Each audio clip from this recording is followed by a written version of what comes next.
मेरे कहने का आशय ये है कि रुपए कागज के है ना, क्योंकि इन्हें लाने के लिए मैं शहर गया था। तुम्हारे सिक्के नहीं लेने वाला मैं। सरकार, हम कागज के रुपए ही लाए। धार्मिक वीडियो सबसे पहले देखने के लिए हमारे चैनल को सब्सक्राइब करें और बेल आइकन दबाएं। लेकिन मुझे एक बात समझ में नहीं आई, जब आप मेरे बेटे का पहले से ही इलाज कर रहे थे तो आपने मुझे अनदेखा करने का नाटक क्यों किया साईं? आपकी आंखें खोलने के लिए, क्योंकि आप अपने काम, अपने व्यवसाय में इतना ज्यादा व्यस्त रहने लगे हैं कि अपने परिवार के लिए कुछ दिन, कुछ समय निकालना भी मुश्किल लगने लगा आपको। लोग अपने परिवार के लिए धन, दौलत, जायदाद, सब कुछ छोड़ देते हैं, और आपसे केवल 3 दिन निकालते नहीं बना। काम के प्रति जिम्मेदारी और काम के प्रति जुनून, ये 2 अलग अलग चीजें हैं। आपको अपने काम और अपने परिवार के बीच संतुलन बनाना सीखना होगा। आखिर किसके लिए कमा रहे हैं आप? अपने परिवार के लिए ना। पैसा कमाना लक्ष्य हो सकता है, कोई बुरी बात नहीं है। ये साधन जुटाने का माध्यम भी हो सकता है, लेकिन अगर कोई बीमार है, आपके परिवार का कोई सदस्य अस्वस्थ है, तो आपके पैसे से कहीं ज्यादा उसे आपका साथ चाहिए, आपकी सेवा चाहिए उसे। अपने परिवार की सेवा करके देखिए तो आप जान पाएंगे कि कितना बड़ा चमत्कार है इसमें।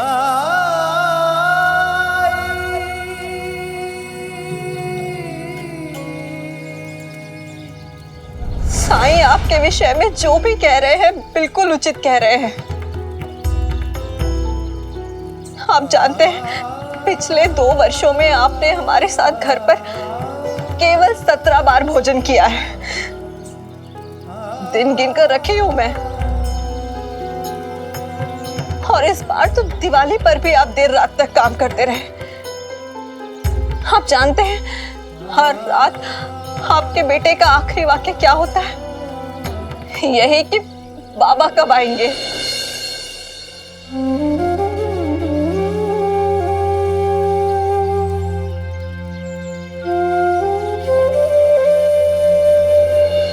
नंद किशोर जी, अपने बेटे को यह एहसास मत कराइए, उसे यह महसूस मत होने दीजिए कि उसका पिता उसके साथ नहीं है, उसके पास नहीं है, उससे मिलने नहीं आता। वो दिन मत आने दीजिए कि आपके परिवार को, आपके बच्चों को, आपके मित्रों को ये लगने लगे कि आप उनके साथ नहीं हैं, और वो आपके बारे में पूछना छोड़ दें, आपका इंतजार करना छोड़ दें।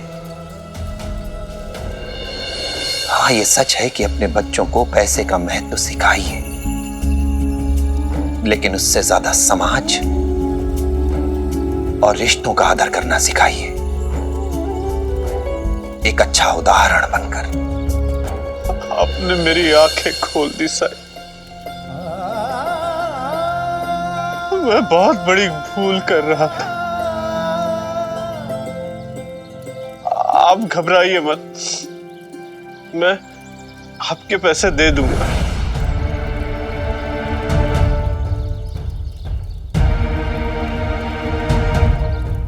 पैसे?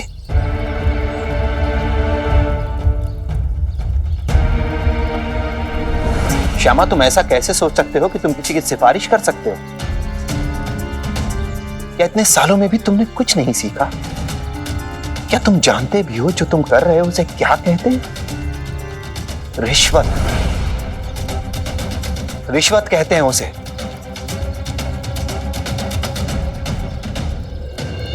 नहीं साईं, नहीं,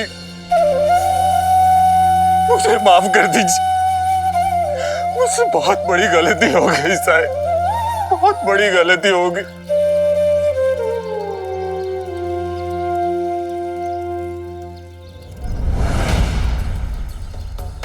नहीं साईं, इसमें जीजा जी की नहीं, गलती मेरी है। उस दिन कुलकर्णी सरकार के वहां सहदेव,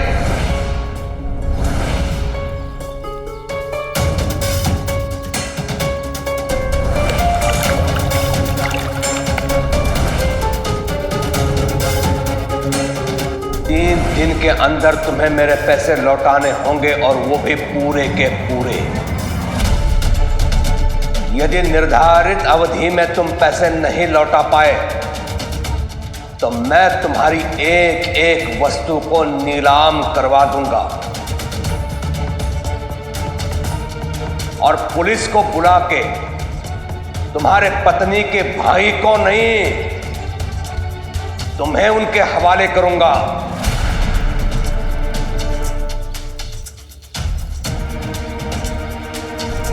आप और मैं, हम किसी भी मुसीबत का सामना कर सकते हैं, पर अगर सरकार ने हमें कारावास भिजवा दिया, इस घर को जब्त कर लिया, तो वो दोनों क्या करेंगे? मुझसे गलती हो गई साईं, ये सब मेरी वजह से हुआ, मुझे माफ करिए आप। नहीं साईं, इसमें गलती मेरी भी है। अगर सहदेव ने प्रस्ताव स्वीकार कर भी लिया था तो भी मुझे इसकी बात नहीं माननी चाहिए थी। मैंने कैसे सोच लिया कि आपके पास कोई किसी की सिफारिश लेकर आ सकता है?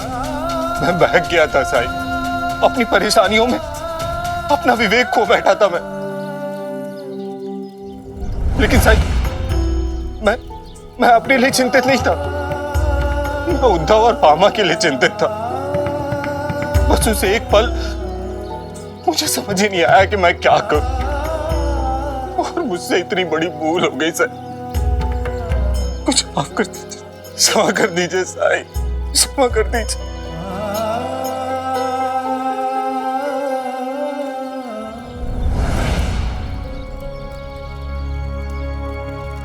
मुझे उस तालाब के पास ले चलो। हाँ, आइए। साईं, मेरे लिए क्या आदेश है? जब तक आवश्यक है मैं अपने बेटे के साथ यहां अवश्य रहूंगा। आपका बेटा भानु अब पूरी तरह से ठीक है, स्वस्थ है ये। आप अपने परिवार के साथ अब कोपरगांव जा सकते हैं।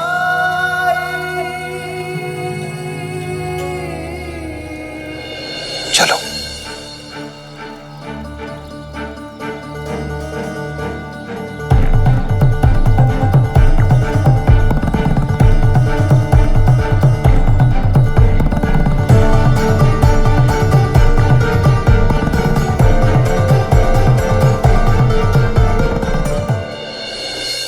आइए सही।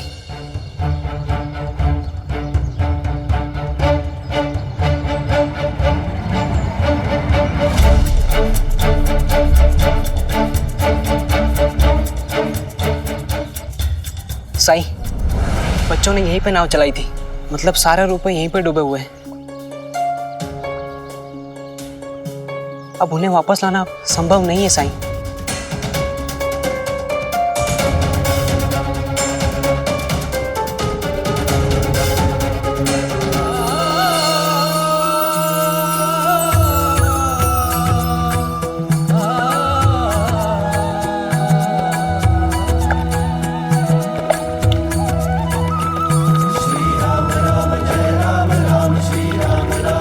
राम राम श्री राम राम जय राम राम श्री राम राम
ये लो, और जिसकी अमानत है जाकर उसे लौटा दो।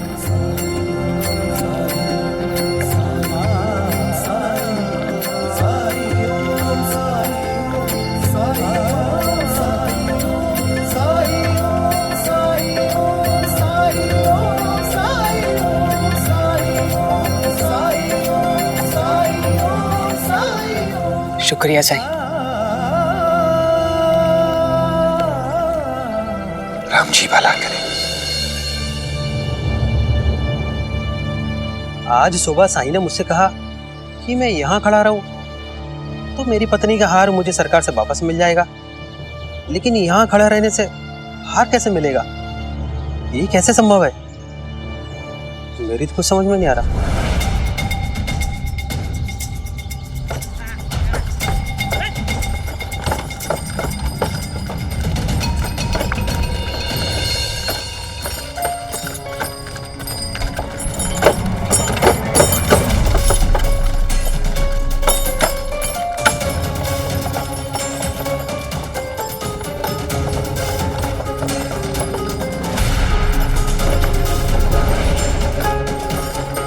मेरा हार, रुको, गाड़ी रोको, मेरा हार।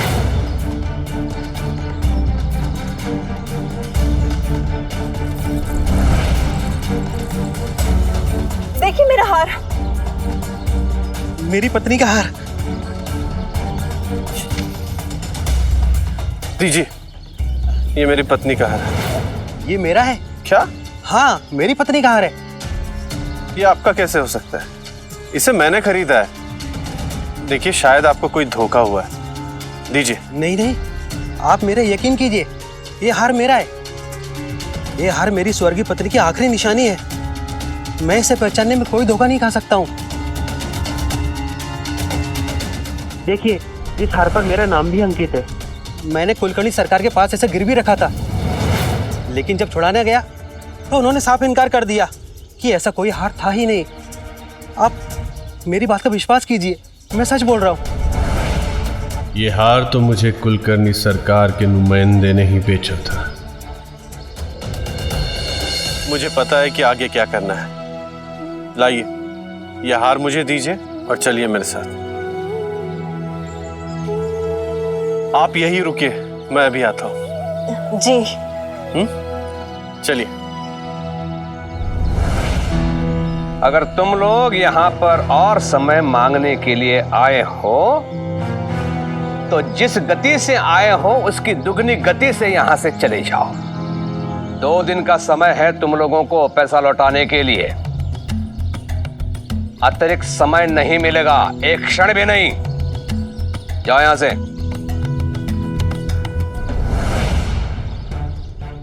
सरकार, हम समय बढ़ाने नहीं बल्कि आपके पैसे देने आए।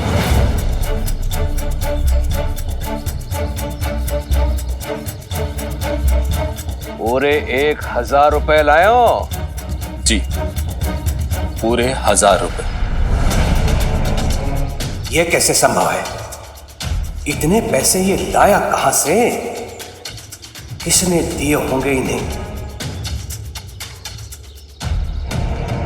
मेरे कहने का आशय ये है कि रुपए कागज के है ना, क्योंकि इन्हें लाने के लिए मैं शहर गया था। तुम्हारे सिक्के नहीं लेने वाला मैं। सरकार, हम कागज के रुपए ही लाए।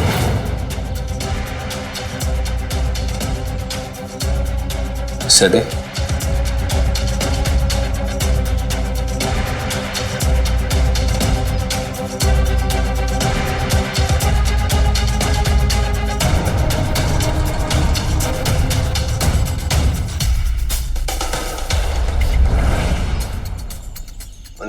जी सरकार।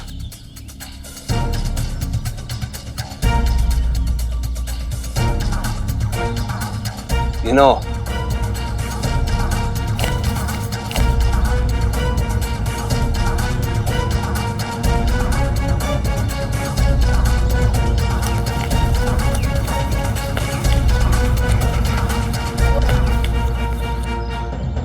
सरकार, इसमें 10 रुपए कम है।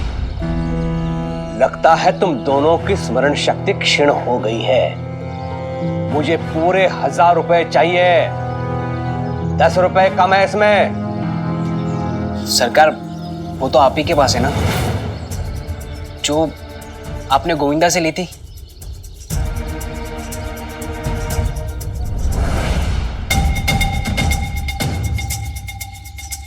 हाँ ठीक है, ठीक है, अपना रास्ता नापो, मुझे और भी बहुत काम है। जाओ यहां से। कुलकर्णी सरकार, हमें भी आपसे जरूरी काम है, उसे तो पूरा करके जाइए।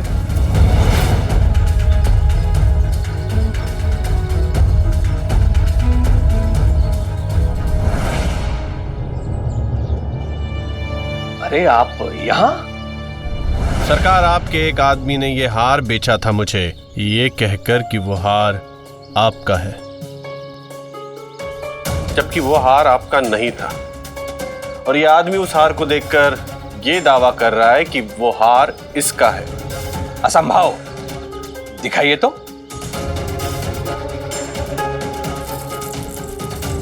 ये लीजिए। ये मेरा ही हार है, देखिए इस हार पर मेरा नाम भी अंकित है।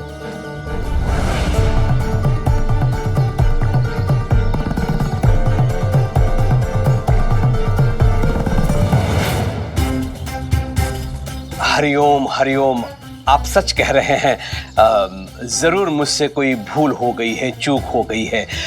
क्या है ना कि ये गांव वाले मेरे पास अपना सामान गिरवी रख के जाते हैं, कभी कभार गड़बड़ हो जाती है। हरिओम। अच्छा, तो फिर आपको उस हार को बेचने का अधिकार नहीं था। चलिए लाइए, मुझे मेरे पैसे दीजिए। हाँ, कुल मिलाकर आप 330 रुपए दे दीजिए। लाइए, दीजिए। इतने पैसे हमारे सरकार नहीं देंगे। अच्छा, तो इसका फैसला पुलिस आकर करेगी। हरिओम हरिओम, ये कैसे फांसा पलटा? थोड़ी देर पहले माधव को मैं पुलिस से डरा रहा था, अब तो मुझे ये डरा रहा है।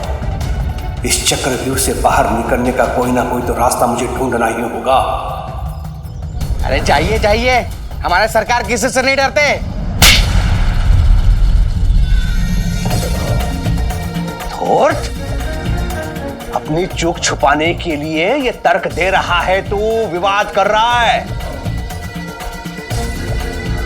तूने ही हार बदला है। और जब नंद किशोर जी सच कह रहे हैं तो उन पर चिल्ला रहा है तू। तुम्हें तो बाद में देख लूंगा मैं। 330 रुपए निकाल।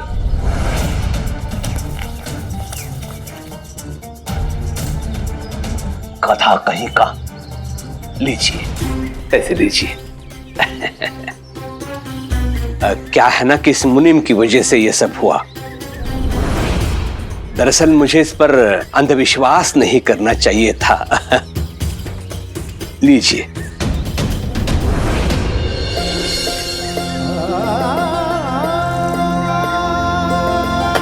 हरिओम हरिओम। मेरी पत्नी का हार।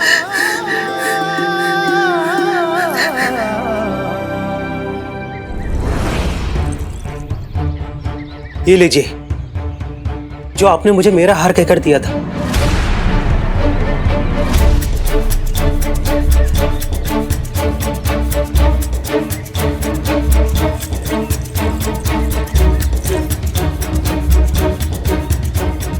चलो रामबाबू।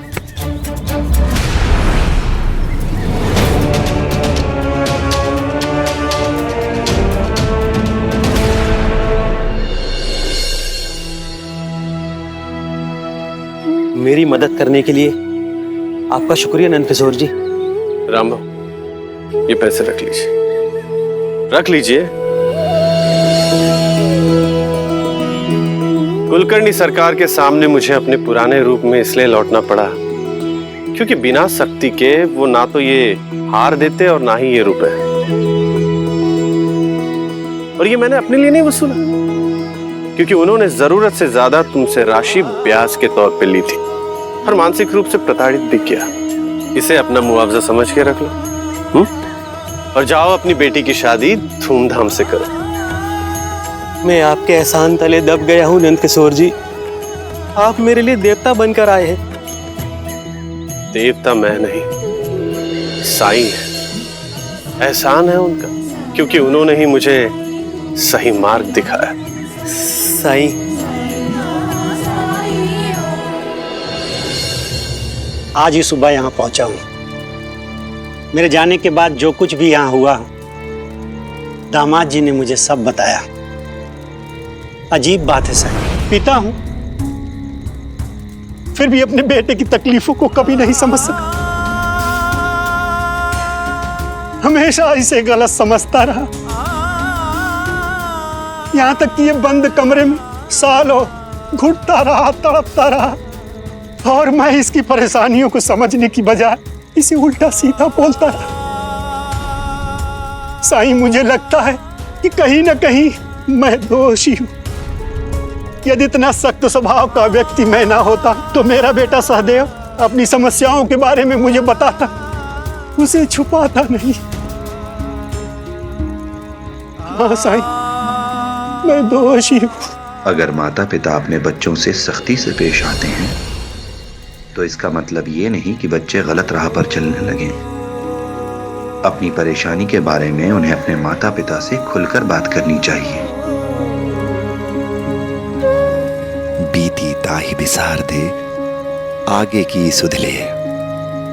संसार के सामने अपने अपने दोषों को, अपनी गलतियों को, अपनी कमियों को बताना, उन्हें स्वीकार करना बहुत मुश्किल होता है। बहुत हिम्मत चाहिए होती है इसके लिए। और इससे भी कहीं अधिक मुश्किल होता है अपनी उन गलतियों, उन कमियों को सुधारना। और जो कोई भी ऐसा कर ले, समझ लो उसने अपने अहंकार, अपने क्रोध, लोभ, मोह, झूठ, भय और अज्ञानता के अंधेरे को चीरकर ज्ञान और सच के प्रकाश को पा लिया है। और ऐसा ही किया है आपके बेटे सहदेव ने।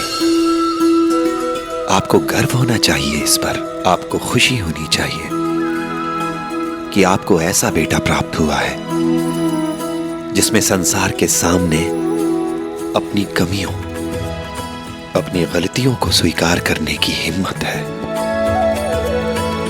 जो अपने दोष को छुपाने की कोशिश नहीं करता। उसने हिम्मत के साथ स्वीकार किया उन्हें, डरा नहीं वो। और अब यही परिवर्तन इसके नए जीवन की शुरुआत है।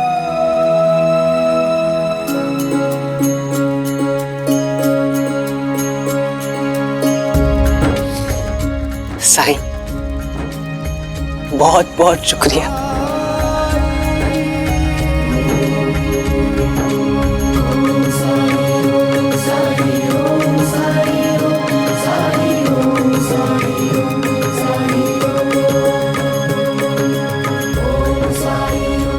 राम जी भला करें।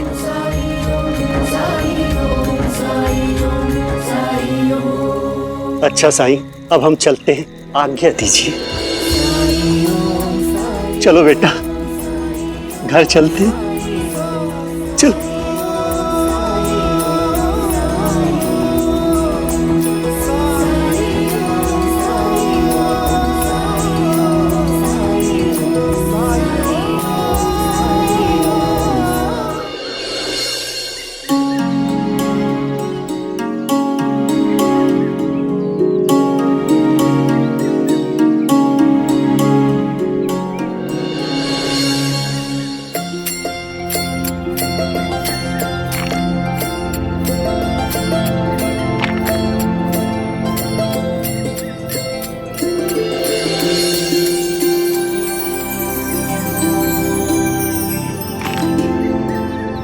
तो तुम एक चित्रकार हो? हाँ, अभी तो शुरुआत ही कर रहा हूँ। मैंने पूना के एक चित्रकार आपटे जी से ये कला सीखी है और ये मेरा पहला चित्र है। शहरों में तो लोग ये चित्रकला देखते रहते हैं, तो मैंने सोचा क्यों ना मैं गांव में आकर अपना ये चित्र लोगों को दिखाऊं और उनसे उनकी सुझाव और उनकी राय लूं। लोग तुम्हारे चित्र के बारे में क्या सोचते हैं ये जानना जरूरी क्यों है तुम्हारे लिए? चित्र तो एक चित्रकार का दृष्टिकोण होता है। अगर तुम्हें लगता है कि तुमने जो सोचा उसे दर्शाने में सफल रहे तो चित्र अच्छा है, पर अगर तुम्हें लगता है तुम जो बताना चाहते थे वो दिखाने में सफल नहीं हुए, खुश नहीं हो, तो चित्र अच्छा नहीं है। इसके अच्छे या बुरे होने का फैसला ये दूसरों के हाथ में कैसे हो सकता है? आप एक बैरागी लगते हैं, आप नहीं समझेंगे। समझने की कोशिश तो कर ही सकता है इंसान। बिना कदरदान के कला का कोई अस्तित्व है क्या? अरे इसकी कोई कीमत नहीं होती, वो किसी काम की नहीं होती। तुम्हें जिस आत्मविश्वास की आवश्यकता है, ईश्वर करे वो तुम्हें मिल जाए। आत्मविश्वास प्रशंसा से मिलेगा, और प्रशंसा तब मिलेगी जब लोग मेरा ये चित्र देखेंगे, और लोग मेरा ये चित्र तब देख पाएंगे जब आप मेरे चित्र के सामने से हटेंगे। अच्छा, मैं चलता हूँ। कहाँ जा रहे हो?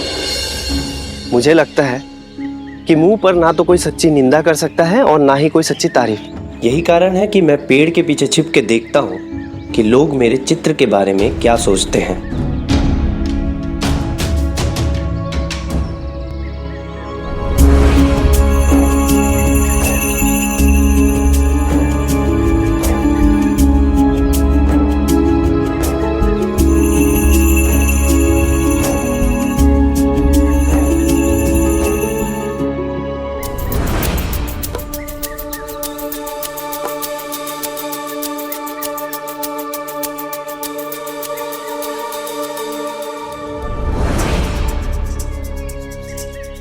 अरे चंदू, यहाँ आना।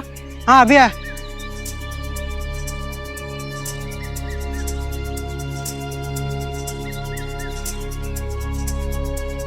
अरे चंदू, ये पढ़ के बताना तो सही, इसमें लिखा क्या है?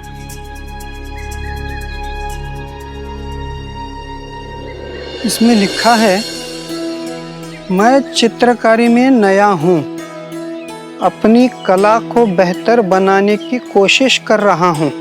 अगर आपको लगता है कि मेरा बनाया चित्र अच्छा है तो सामने रखे एक कटोरे में लाल कंचा डालिए, और अच्छा ना लगे तो दूसरे कटोरे में नीले कंचे डालिए। धन्यवाद।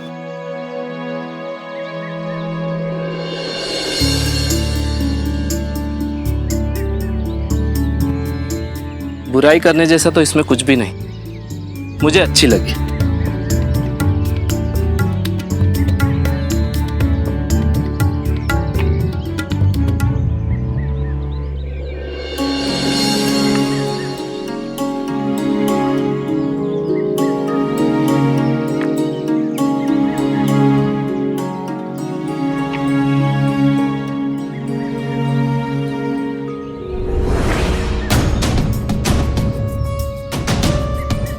लोग कौन सा कंचा डाल रहे हैं, कुछ समझ नहीं आ रहा।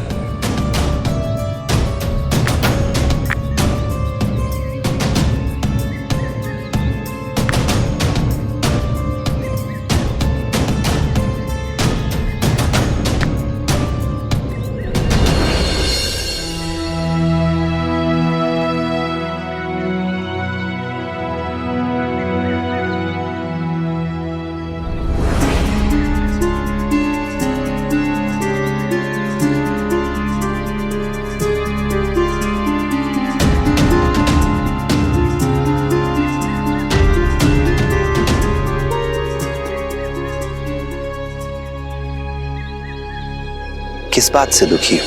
मुझे लगा था कि मेरे बनाए इस चित्र की लोग तारीफ करेंगे, परंतु इन कंचों को देख के लगता है कि लोगों को मेरा काम पसंद नहीं आया।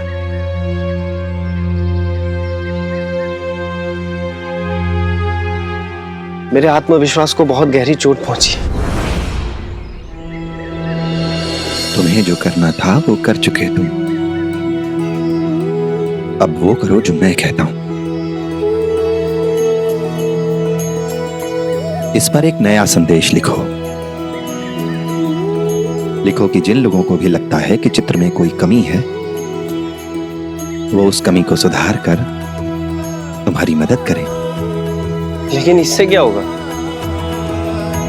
करके खुद देख लो।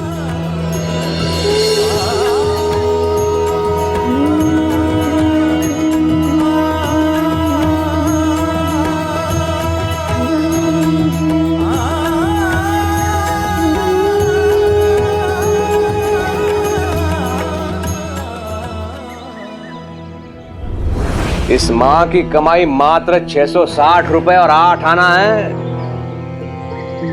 हरिओम हरिओम। शिरडी के हीन दीन लोगों को ऋण देकर इससे अधिक आय की अपेक्षा भी नहीं की जा सकती। ऐसी मेरी आर्थिक प्रगति रही तो ना ही मैं जगत सेठ बन जाऊंगा और ना ही केशव को लंदन भेज पाऊंगा बैरिस्टर बनने के लिए। और केशव को देखो, उसकी शिक्षा पर इतना धन व्यय कर रहा हूं, लेकिन ये मूर्ख गांव वालों के साथ रहकर और मूर्ख बनता जा रहा है। हे विष्णु, धन की बारिश हो ऐसा कोई सुझाव दो, उपाय दो।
कौन है आप, और मेरी अनुमति के बिना आपने मेरे वाड़े में प्रवेश कैसे किया? अंता!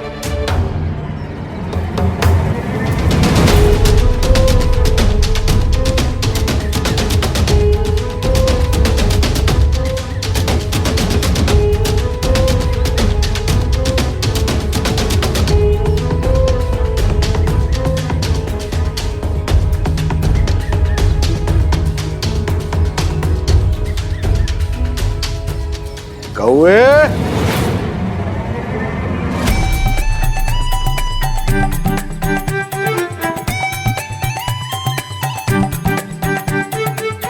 पहचाना नहीं मुझे?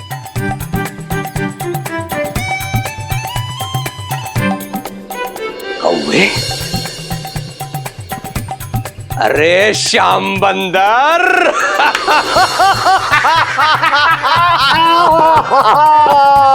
मेरे मित्र! कैसा है तू? बहुत अच्छा। दादा, क्या हो रहा है? अरे ये मेरा मित्र है श्याम सुंदर। जब मैं वैद्य की शिक्षा प्राप्त कर रहा था उस समय का मेरा दोस्त है, सबसे अच्छा दोस्त श्याम सुंदर। अच्छा अच्छा। अरे गधो, देख क्या रहे हो? मेरे मित्र के खान पान की व्यवस्था करो, जाओ। बैठो बैठो बैठो। बताइए मुझे कौवा क्यों कहता था? क्यों? क्योंकि हर समय ये कौए की तरह चिल्लाता ही रहता था, काऊ काऊ। तब से? मतलब अभी। चुप भी करो। और मैं से बंदर कहता था, श्याम बंदर। देख बंदर की तरह दिखता है कि नहीं?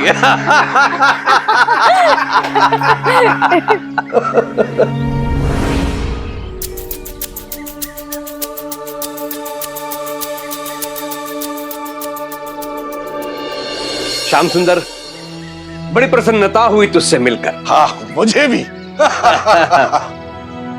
सुना है वैदगिरी छोड़ के तुमने निर्माण कार्य का व्यवसाय शुरू कर दिया है। हाँ भी और ना भी। मतलब? ये सच है कि मैंने निर्माण कार्य प्रारंभ कर दिया है, पर यह सच नहीं है कि मैंने वैदगिरी छोड़ दी है। बल्कि वो तो दिन दुगनी रात चौगनी तरक्की कर रहा है। मैं दोनों हाथों से धन कमा रहा हूं। पूछेगा नहीं कैसे? कैसे? मैंने कुछ वैद्यों को अपने यहाँ पर नौकरी दे दी है मरीजों के इलाज करने के लिए। वो मरीजों का इलाज करते हैं और मैं निर्माण कार्य पे अपना ध्यान केंद्रित करता हूं, यानी दोनों हाथों से धन कमाता हूं। धन कमाने के लिए बुद्धि का इस्तेमाल करना पड़ता है कौवे। जीवन में आए हुए हर मौके को लपकना पड़ता है, समझा? हाँ।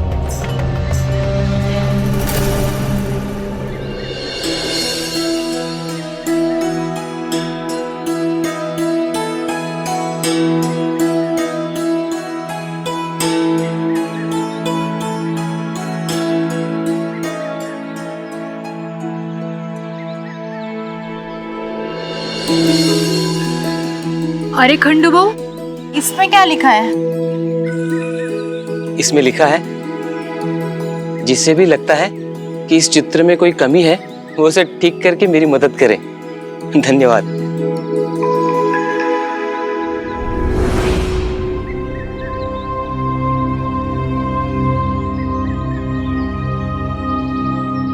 इसमें ठीक करने जैसा कुछ भी नहीं लगता है। ये तो बहुत अच्छा चित्र है। मुझे भी कोई कमी नजर नहीं आ रही इस चित्र में। सच में जिसने भी इस चित्र को बनाया बहुत सुंदर बना है। हाँ सच में। बहुत सुंदर है। बहुत सुंदर है। मुझे तो लगता है इसे ठीक करने से बेहतर है कि हम इस पे काला टीका लगा दें ताकि किसी की नजर ना लगे। सही कहा है नहीं आपने।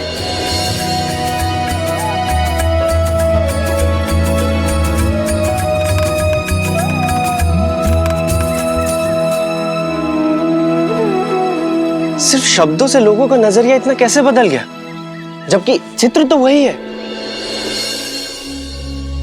किसी की भी कमी निकालना, बुराई करना ये आसान होता है, कोई भी कर लेता है।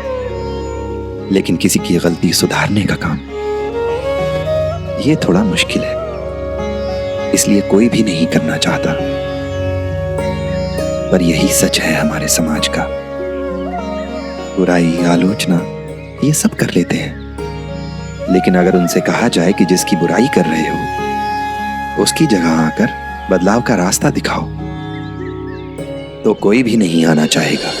पर मैं अपनी इस कला में बेहतर कैसे हो पाऊंगा अगर मुझे पता ही ना चले कि लोग मेरे काम के बारे में क्या सोचते हैं। किसी भी कमी को सुधारने का, किसी भी काम को बेहतर तरीके से करने के लिए सबसे ज्यादा जरूरी है कि जो कुछ भी करो अपने दिल से करो। किसी और को दिखाने के लिए, किसी दूसरे को खुश करने के लिए नहीं।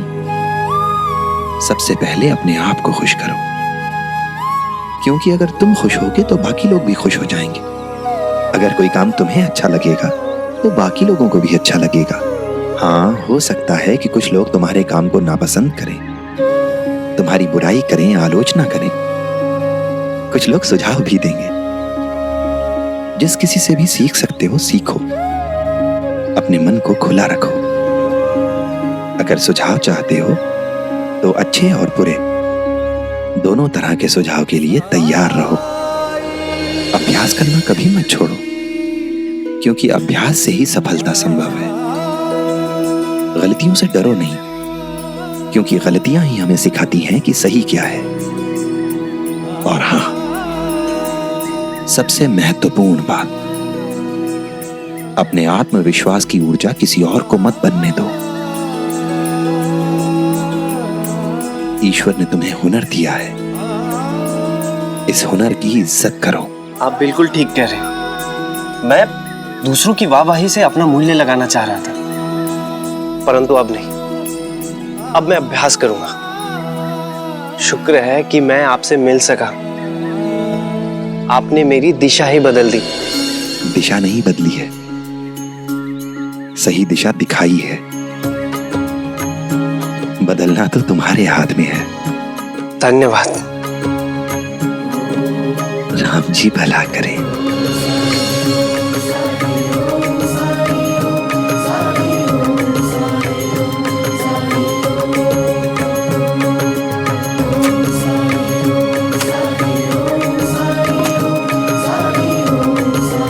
अरे मैंने तो उनका नाम ही नहीं पूछा। बाबा, बाजरे की 10 बोरी लानी है। आहो, खाना लगा देती हूँ, आप भी आई के साथ खाकर ही जाइए। नहीं, हमारा खाना बांध दीजिए। मैं और तात्या शहर जाने की जल्दी में है। कभी तो आराम से बैठ के खाना खा लिया कर। तात्या भी तेरे जैसा होता जा रहा है, इतनी भी क्या जल्दी है। मैंने अपने हाथों से पूरन पोली बनाई आज, खाकर ही जाना। शहर कौन सा भागा जा रहा तेरे बगैर? आई, शहर कहीं नहीं भागा जा रहा है, पर जिस काम के लिए जाना है वहां समय पर पहुंचना बहुत जरूरी है। क्या मेरा मन नहीं करता पहले के जैसे आप सबके साथ बैठकर चैन से खाना खाऊं? पर समय बदल चुका है, जीवन की गति बदल चुकी है।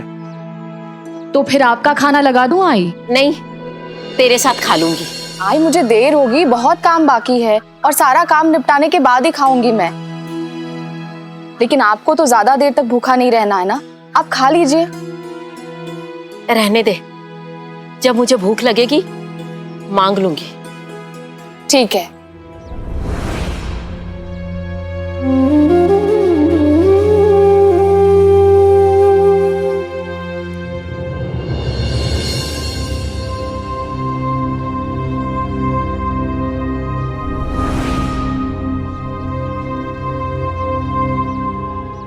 लीजिए। साईं, आ गए तुम? मैं तुम्हारे लिए खाना लेकर आती हूँ। भाईजामा, अगर आप लोगों को कोई आपत्ति ना हो तो आज मैं आप लोगों के साथ ही खाना खाना चाहता हूँ। ये तो बहुत अच्छी बात है। थोड़ा समय तो होगा ना आप लोगों के पास? जी जी साई, आपको हम कैसे मना कर सकते हैं? आओ बैठो, मैं खाना लगाती हूँ।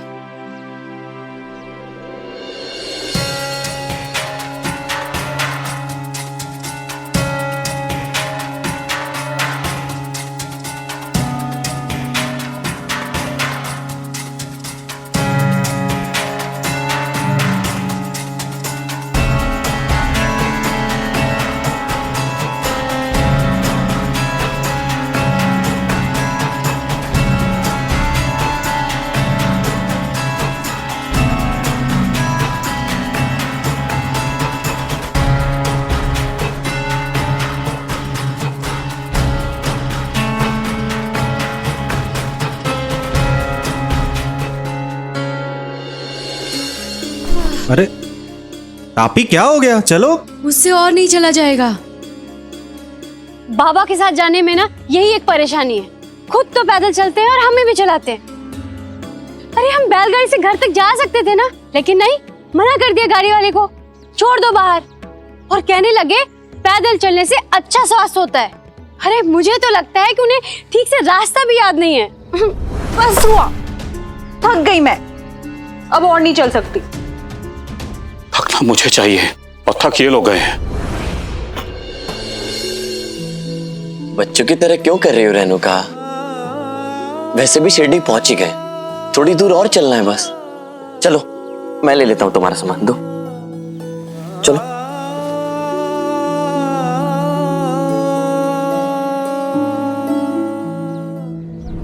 सच में रेणुका बहुत किस्मत वाली है कि उसे इतना प्यार करने वाला पति मिला।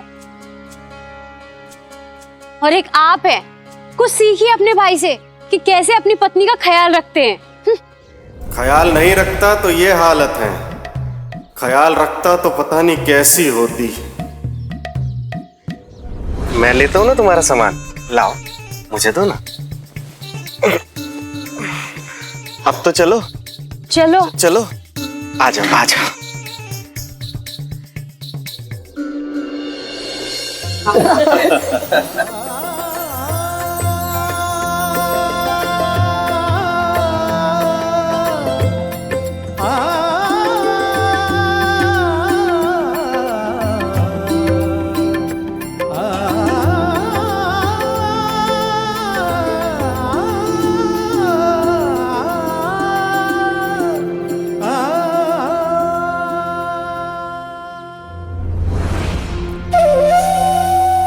आई,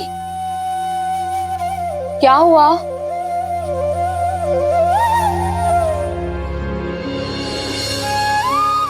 मैं जानता हूं आज जी, आपके लिए चीजें बदल गई हैं। पहले तात्या जब छोटा था तो उसके साथ हंसते खेलते आपका समय भी बीत जाता था। बायजा माँ और आप दोनों मिलकर काम करते थे। काम करते, बात करते, हंसी मजाक करते, कब समय निकल जाता था पता ही नहीं चलता था आपको। अब तात्या बड़ा हो गया है, आपकी भी उम्र बढ़ गई है, तो बायजा माँ चाहती हैं कि आप आराम करें और घर का काम वो अकेले ही कर ले। इसीलिए पूरे दिन घर के कामों में व्यस्त रहती हैं, समय नहीं दे पाती आपको।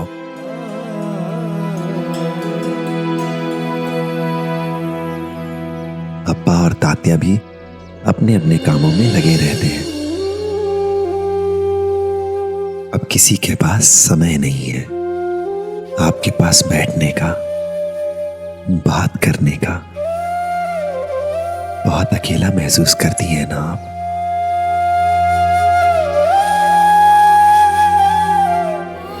मैं शिकायत नहीं कर रही हूँ, मैं जानती हूँ तुम लोग मेरा बहुत ख्याल रखते हो, मेरी परवाह करते हो तुम लोग, और ये भी मुझे पता है कि तुम लोगों की अपनी जिम्मेदारियां हैं, वो भी तुम लोगों को निभानी होती है। लेकिन जब मेरे साथ बात करने वाला कोई नहीं होता, मुझे मुश्किल होती है, बेचैनी होती है मुझे।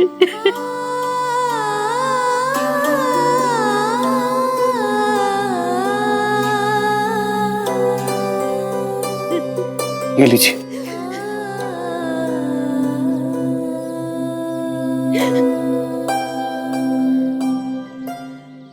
हमें माफ कीजिए आई, आगे से हम ध्यान रखेंगे, आपको समय देने का पूरा प्रयास करेंगे। लेकिन हो सकता है कि आज जी के पास बहुत जल्द ही इतनी व्यस्तता हो जाए कि आपको देने के लिए पर्याप्त समय ना हो। मुझे यकीन है कि आज जी का अकेलापन बहुत अधिक समय तक नहीं रहने वाला। कैसे? क्यों साई, कोई मेहमान आने वाला है क्या? सबूरी तात्या, समय आने पर सब पता चल जाएगा।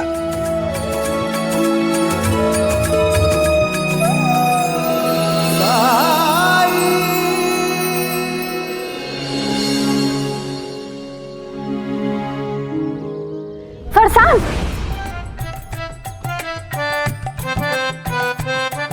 अरे रेणुका, आहो मुझे बहुत भूख लग रही है। लता, बाबा थोड़ी देर कुछ खा लेते हैं फिर चलते हैं। चटपटा दिखा नहीं कि इन लोगों का मन ललचा जाता है। कितनी बार कहा है इनसे कि बाहर का खाना नहीं खाना चाहिए, लेकिन मेरी बात सुनता ही कौन है। मुझे थोड़ा फरसान दीजिए।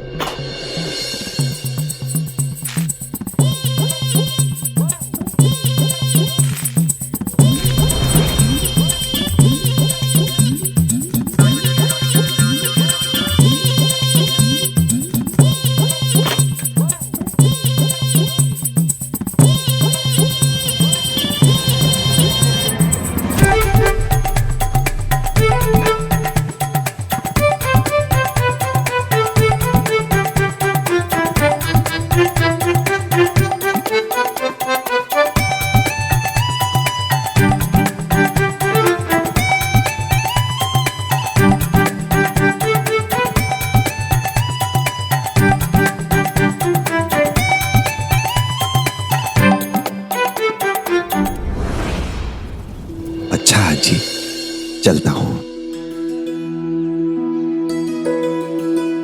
आज पूरन पोली आपने बनाई थी ना? हाँ। क्या आप 2 पूरन पोली और दे सकती हैं मुझे?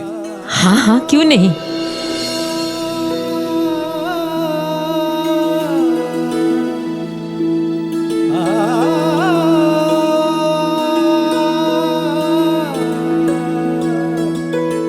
राम जी भला करे, चलता हूं भाईजामा।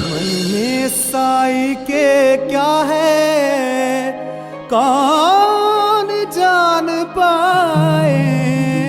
ओम साई ओम साई ओम साई ओम। आहो, मुझे भी भूख लगी है, मुझे भी खाना है। हाँ तो मैंने कब मना किया, चलो ना खा लो।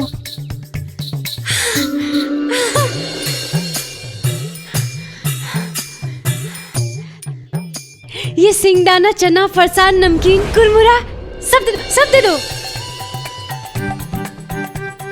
भाव, भजिया भजिया भजिया भी।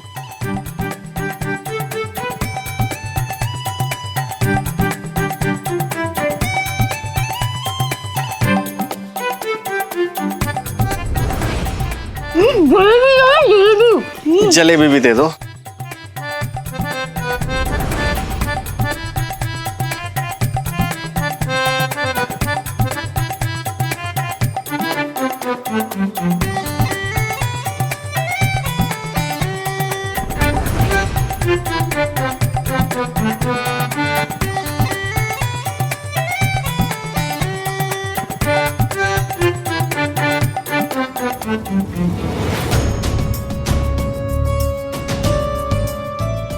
कुछ ही देर में घर पहुंच जाते और वहां हमें खाने को भरपेट पौष्टिक खाना मिलता।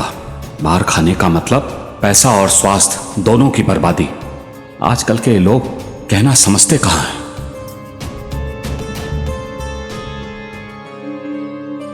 इस नई पीढ़ी को अपनी सेहत की परवाह ही नहीं। ठीक कहा आपने।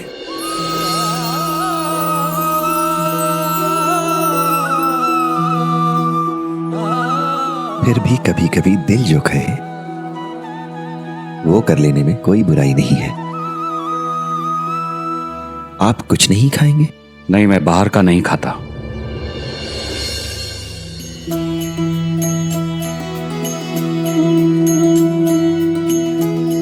इसे खा सकते हैं आप, घर की बनी है,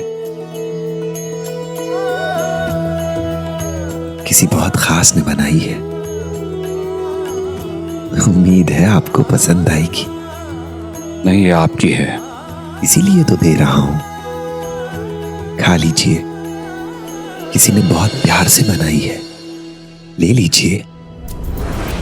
थोड़ा सा ले लेता हूं, नहीं तो ये महाशय मेरा पीछा नहीं छोड़ेंगे।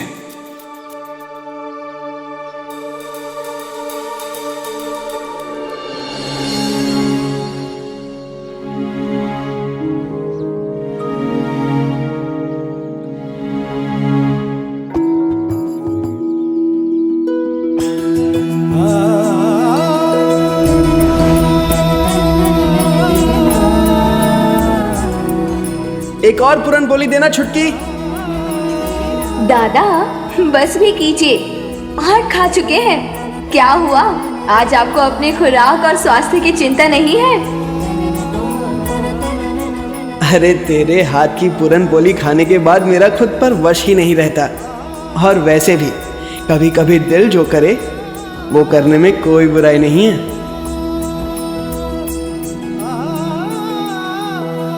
अभी कुछ क्षण पहले आपने जो कहा, बरसों पहले मैं अपनी बहन से यही कहा करता था, दिल जो करे वो करने में कोई बुराई नहीं है। और ये पूरन पोली का स्वाद भी तो सही पहचाना आपने। ये पूरन पोली आपकी बहन के हाथ की ही है। लेकिन ये आपको कैसे? आइए, आपको आपकी बहन के घर तक पहुंचा देता हूं। वैसे भी आप उनके घर का रास्ता भूल गए हैं ना? जी।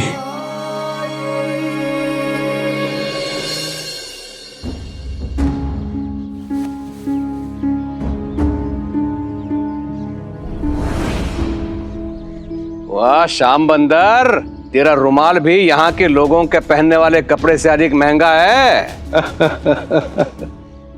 सब पैसे की माया है कौवे। वैसे तू भी कुछ कम नहीं है। दो गांव का मुखिया जो है वो तो है, लेकिन तेरी जो आर्थिक उन्नति हुई है ना, उसकी तुलना में मैं बहुत पीछे हूं। वो इसलिए क्योंकि मुझे मौका पहचानना आता है, अवसर का लाभ उठाना आता है मुझे। और तेरे लिए तो ये और भी आसान है। दो गांव का मुखिया जो है, वो कैसे? यहां शिरडी में विकास का काम बिल्कुल भी नहीं हुआ है। ना नदी, ना नाले, ना सड़कें, ना कोई सौंदर्यकरण, कुछ भी तो नहीं हुआ है इस गांव में। बिल्कुल अविकसित गांव है ये। यहाँ की प्रगति के लिए, विकास के लिए कुछ कर, नया निर्माण शुरू कर। वो तो ठीक है, लेकिन उसके लिए जो धन चाहिए होगा वो कहां से आएगा? अंग्रेज सरकार को ठोस कारण दो। शिरडी के अंदर तुम क्या विकास करना चाहते हो, उसका प्रस्ताव उन्हें दो। वो अनुमति देंगे और तुमसे लागत पूछेंगे। तब तुम मुझसे संपर्क करो। अगर निर्माण की लागत 10,000 रुपए हुई तो मैं उसकी अनुमानित लागत 20,000 रुपए बताकर प्रस्ताव दूंगा। 5,000 रुपए तुम्हारे और 5,000 रुपए मेरे। घर बैठे हजारों रुपए की कमाई। यही योजना हम तुम्हारे नियंत्रण में जो दूसरा गांव है वहां भी देंगे, और ये हजारों रुपए हम कमाते रहेंगे। विकास का कार्य कभी पूर्ण हुआ है आज तक? हरिओम हरिओम, मतलब घर बैठे बैठे हजारों की आय? कौवे, ये जरूरी नहीं है कि क्या प्रगति हो रही है, जरूरी ये है कि प्रगति कागजों पर क्या दिख रही है। बस बस बस बस बस बस बस, सब समझ में आ गया मेरे, और बताने की जरूरत नहीं है। अब आगे क्या करना है वो मुझे पता है श्याम बंदर।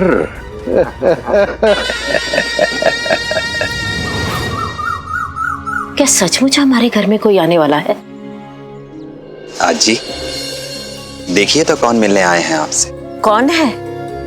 आइए।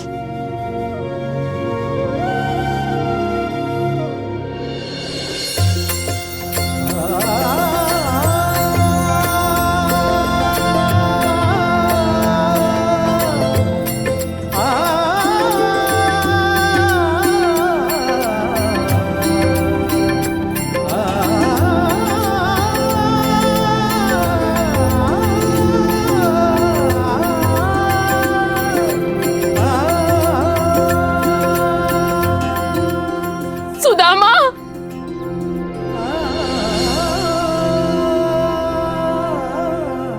देख भाई साहब, कौन आया है?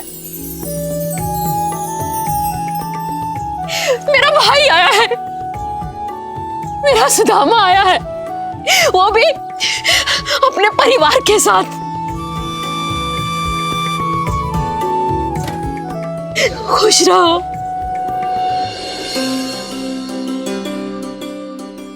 खुश रहो।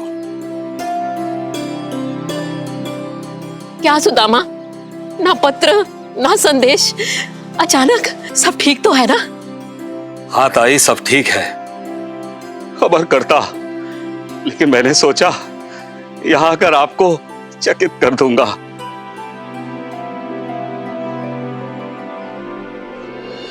वो क्या है ना ताई, घर की मरम्मत का काम चल रहा है, अभी थोड़ा समय लगेगा, तो ऐसे में वहां रहना मुश्किल था, तो मैंने सोचा क्यों ना कुछ दिनों के लिए अपनी बहन से मिलकर आ जाओ। वर्षों से हम लोग मिले भी तो नहीं है ना, इसीलिए सीधा यहां तुम्हारे पास आ गया। अच्छा किया, बहुत अच्छा किया। ताई, पहचाना? ये मेरा बड़ा लड़का विनायक और ये इसकी पत्नी तापी।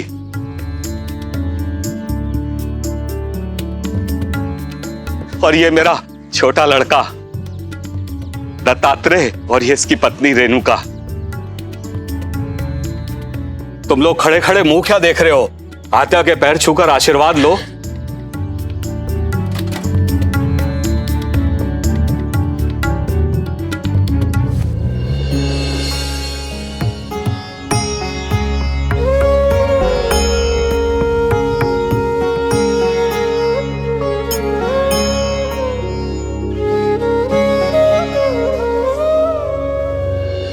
साईं, अब समझ में आया आप क्यों ऐसा कह कर गए थे। साईं, आप साईं हैं? मुझे माफ कर दीजिए, उस समय मैंने आपको पहचाना नहीं था। मैंने आपसे ढंग से बात भी नहीं की थी, मुझे माफ कर दीजिए। कोई बात नहीं, अभद्रता से तो पेश नहीं आए आप, ठीक है। आपके बारे में बहुत तारीफ सुनी है मैंने, आप सबसे अलग हैं। साईं, पता है मेरा भाई भी इस घर में सबसे अलग था, सबसे ऊर्जावान था, अपनी सेहत के प्रति जागरूक था, चलने का इसको बहुत शौक था और हमें भी पैदल चलाया करता था। और अभी भी बाबा ऐसा ही करते हैं।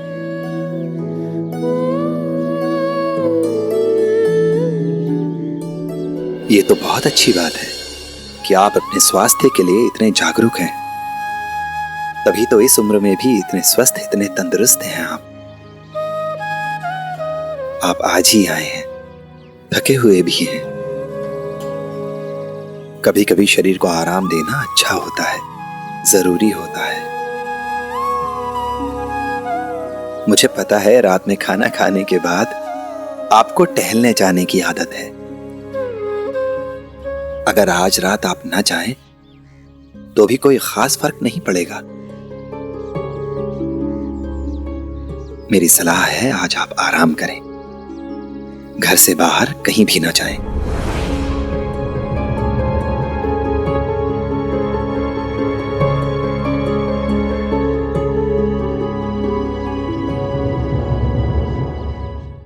धार्मिक वीडियो सबसे पहले देखने के लिए हमारे चैनल को सब्सक्राइब करें और बेल आइकन दबाएं।